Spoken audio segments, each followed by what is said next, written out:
ஸ்வீட்டோ காரமோ அது எஸ்விஎஸ் கடலை மாவு மற்றும் அரிசி மாவுல செஞ்சா டேஸ்டுக்கு டேஸ்ட், ஆரோக்கியத்துக்கு ஆரோக்கியம். எஸ்விஎஸ் அக்மார் கடலை மாவு மற்றும் அரிசி மாவு 100% டேஸ்ட், 100% ஆரோக்கியம்.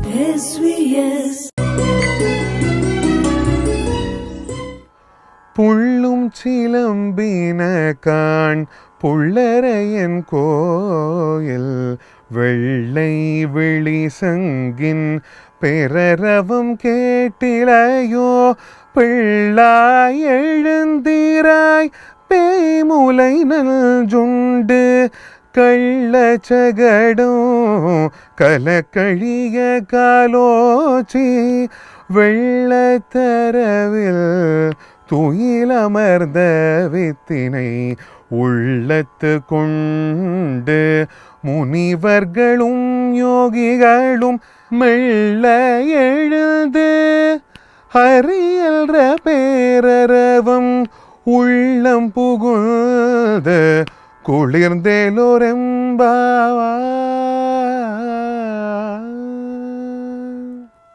இன்னையிலிருந்து 16ஆம் நாள் வரைக்கும் 15ஆம் நாள் வரைக்கும் ஒரு சிறப்பு இருக்குது. என்ன அப்படின்னா 10 தோழிமாரை போய் ஆண்டாள் எழுப்ப போகிறான். நம்மளும் கூட போவோம். ஒரு வீடாக போய் ஒவ்வொரு தோழியாக எழுப்ப போகிறான். அப்படி எழுப்புறப்ப எந்திரி, இப்படி வா, அப்படி போ, அப்படி சொல்லக்கூடாது. அவள் எப்படி என்னென்ன அழகாக இந்த எழுப்புறா, யாரை போய் நம்ம வணங்க போகிறோம் அப்படிங்கிற விஷயத்தெல்லாம் சொல்லுவாள். இந்த பாட்டு பாருங்கள் எவ்வளோ அற்புதமாக இருக்குதுன்னு. புல்லும் சிலம்பினகான் புல்லரையன் கோவிலில் வெள்ளை விழிசெங்கின் பேரரவம் கேட்டிலையோ பிள்ளாய் எழுந்திராய். இது வரைக்கும் வச்சுக்கோங்க. புல்லும் சிலம்பினகான், புல்லுன்னு என்ன? பறவை. பறவைகளெல்லாம் நமக்கு முந்தி எந்திரிச்சிடும் அலாரமே வைக்காமல். புல்லும் சிலம்பின, அந்த ஓசையை பாருங்கள். புல்லும் சிலம்பினகான் புல்லரையன் கோயில். புல்லரையன்னா யாருன்னா பறவைகளுக்கு அரசன் யாருன்னா கழுகு. அதுவும் பருந்து, நம்ம சொல்கிறோம்ல கருடன், அதுதான் பெரிய பறவை. ராஜாளின்னு சொல்கிறோம்ல அது மாதிரி கருடன். அந்த புல்லரையன் கோவில், அதாவது கருடனை வாகனமாக கொண்டிருக்கக்கூடிய கிருஷ்ண பரமாத்மாவுடைய கோவிலுக்கு நாம் போகிறோம். புல்லும் சிலம்பினகான் புல்லரையன் கோவில் வெள்ளை விழிசெங்கின் பேரரவம் கேட்டிலையோ. கோவிலில் அந்த காலத்துலலாம் கதவை திறக்கிறதுக்கு முதல்ல அந்த சங்கு முழங்குவாங்க. அந்த சங்கு ஊதுற ஓசை உன் காதில் கேட்குதா? பெண்ணே, உனக்கு பறவைகளின் ஓசை கேட்டிருக்க வேண்டும். அல்லது பறவைகளுக்கு அரசராகிய கருடனை வாகனமாக கொண்டிருக்கக்கூடிய எம்பெருமானின் கோயில் அந்த சங்கின் ஓசை கேட்டிருக்க வேண்டும். பிள்ளாய் எழுந்திராய், இதை கேட்டுட்டு நீ தூங்கலாமா? பேமுளை நஞ்சுண்டு. இந்த இடத்துல ஒரு அருமையான விஷயம் சொல்கிறான். பூதகி என்கின்ற ஒரு அரக்கி, அந்த காலத்தில் யார் வீட்டு குழந்தைக்கும் யார் போய் பால் கொடுக்கலாமா? தாய்ப்பால் கொடுக்குற மாதிரி தாய் தான் கொடுக்கணும்னு இல்லையா, யார் வேணாலும் யாருக்கு வேணாலும் கொடுக்கலாமா. அதை தெரிஞ்சு வச்சுக்கிட்டு கம்சன் என்ன பண்ணான்னா, கிருஷ்ண பரமாத்மா குழந்தையாக இருக்கப்போ கொள்றதுக்காக இவளை அனுப்ப அவள் என்ன செய்தா, மார்பகத்தில் நஞ்சை தடவிட்டு போய் பிள்ளைக்கு பால் கொடுக்க போனாலாம். பேய்முளை நஞ்சுண்டு. அவன் என்ன பண்ணானா, இவளுடைய இந்த நஞ்சை மட்டும் இல்லை, நஞ்சுண்டவன் சிவபெருமான்னு சொல்கிறோம், இங்கே உயிரையும் சேர்த்து அப்படி இழுத்துட்டானா. பேமுளை நஞ்சுண்டு கள்ளச்சகடம் களக்களிய காலை வச்சு. அப்புறம் 2 பேர் ஒருத்தர் என்ன பண்ணானா, சக்கரை மாதிரி வந்து கிருஷ்ண பரமாத்மா குழந்தையாக இருக்கிற கொள்ள வந்தானா. அவளை அப்படி ஒரு மிதிச்சாரான். கள்ளச்சகடம் களக்களிய காலை வச்சு வெள்ளத்தரவில் துயிலமர்ந்த வித்தினை. அதாவது அந்த இதில் படுத்திருக்கான் அவன். உள்ளத்து கொண்டு முனிவர்களும் யோகிகளும் மெல்ல எழுந்து அரி என்ற பேரரவம். இதுக்கு வியாக்கியான கர்த்தாக்கள் எப்படி எழுதுகிறாங்க தெரியுங்களா? அது முனிவர்களும் யோகிகளும் கடவுளை மனசுக்குள்ளே நினச்சிக்கிட்டு படுத்திருப்பாங்களாம். அப்படி படுத்திருக்கப்ப எந்திரிக்கிறப்ப தடவுடான்னு எந்திரிக்கக்கூடாதான், அப்படியே மெதுவாக எந்திரிக்கணுமா. எப்படி எந்திரிக்கணுமா? வயிற்றுக்குள்ளே இருக்கக்கூடிய பிள்ளைக்கு அசைவு ஏதும் ஏற்படாமல் இருக்குமாறு தாய் பார்த்து கொண்டு எழுந்திருப்பதைப் போல ஹரியின் திருநாமத்தை மனதில் வைத்திருக்கக்கூடிய அந்த முனிவர்களும் யோகிகளும் மெல்ல எழுந்து ஹரி என்ற பேரரவம் உள்ளம் புகுந்து குளிர்ந்தேலோர் எம்பாவாய். எத்தனை ஓசைகள் சொல்கிறா பாருங்க.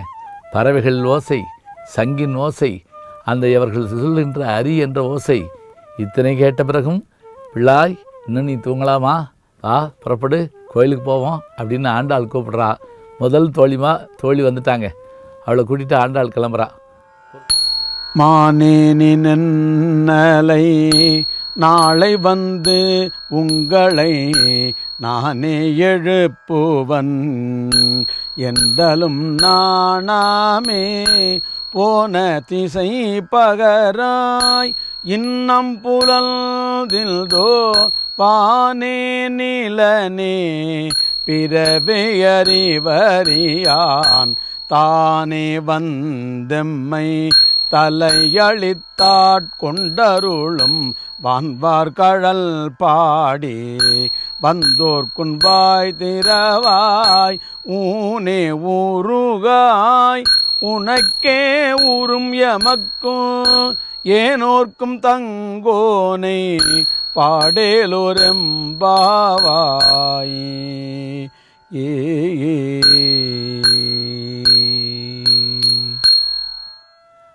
ஐந்து தோழிமாரை எழுப்பிய மாணிக்கவாசகர் ஆறாவது பெண்ணை எழுப்புகிற போது மான் போன்ற கண்ணுடைய விழிகளை உடைய பெண்ணே எழுந்து வா என்று அழைக்கிறார். பெண்களுடைய கண்களை மீனுக்கு ஒப்பிடுறது வழக்கம். அங்கையர் கண்ணி அப்படி சொல்லுவோம். கயல் போன்ற கண்களை உடையவள். மான் போன்ற கண்ணுடையவள்னு சொல்லக்கூடியவங்க யார் இருக்காங்களா? ஏற்கனவே திருஞான சம்பந்தர் பாடியிருக்கிறார். மங்கையர்க்கரசியை பற்றி பாடுகிற போது மதுரை பதிகத்தில் மானி நேர்வெளி மாதராய் வழுதிக்கு மாபெரும் தேவிகள் அப்படின்னு பாடுறார். இந்த பாட்டு பாருங்களேன். வெளியில் வந்து நிற்கக்கூடிய பெண்கள் உள்ளே உறங்கிட்டு இருக்க பெண்ணை பார்த்து, மானே நீ நென்னலை நாளை வந்து உங்களை நானே எழுப்புவன் என்றலும் நானாமே போன திசை பகராய் இன்னம் புலர்ந்தன்றோ. ஒரு என்ன வார்த்தை சொல்கிறாங்க? மான் போன்ற கண்ணுடைய அழகிய பெண்ணே, நீ என்ன சொன்ன? நாளை காலையில் உங்கள் வீட்டுக்கு வந்து நானே உங்களை எழுப்புவேன்னு சொன்னேன். ஆனால் இன்றைக்கி அது நீ வந்து எழுப்பலைங்களோட பரவாயில்ல, நாங்கள் எழுப்ப வந்த பிறகு நீ தூங்கிட்டு இருக்கியே, நான் என்னத்தை சொல்கிறது? நானே எழுப்புவன் என்றனன் நானாமே போன திசை பகராய். நீ சொன்ன வார்த்தை எந்த பக்கம் போச்சு? கிழக்க போச்சா மேற்க போச்சா? போன திசை பகராய் இன்னும் புலர்ந்துன்றோ. இந்த உலகத்தில் உனக்கு மாத்திரம் என்ன விடியலையா? வானே நிலனே பிறவே அறிவறியான் தானே வந்தெம்மை தலையெழுத்தாட்கொண்டருளும் வான்வார் கடல்பாடி வந்தோர்க்குன் வாய் திறவாய் ஊனே உருகாய் உனக்கே உறும் எமக்கும் ஏனோர்க்கும் தங்கோடை பாடையிலோர் எம்பாவாய். என்ன அற்புதமாக சொல்கிறார் பாருங்க. வானே நிலனே மற்ற எல்லாமும் கண்டறிய முடியாத அத்தகைய பெரிய தன்மையுடைய அவனை நாம் காண வேண்டுமென்று செல்கின்றோம். அப்படி சொல்லுகிற போது அவனுடைய திருவடிகளை நாம் பாட இருக்கின்றோம். அப்படி பாட பாட உனக்கு ஊன் உருக வேண்டாமா? உயிர் உருக வேண்டாமா? வா, எழுந்து வா, எழுந்து வந்து எங்களோடு சேர்ந்து கொள். வான்வார் கடல்பாடி வந்தோர்க்குன் வாய் திறவாய். முதல்ல வாயை திறந்து பேசு. நாங்கள் உங்கள் வீட்டு கதவை தட்டிக்கிட்டே நிற்கிறோம். நாங்கள் பேசுகிற போதே உனக்கு கேட்டிருக்கோம். ஆனால் கேட்ட பிறகு நீ உறங்குற மாதிரி நடிச்சிட்டு இருக்க. ஊனே உருகாய் உனக்கே உரிமை எமக்கும் ஏனோர்க்கும் தங்கோனை பாடையிலோர் எம்பாவாய்.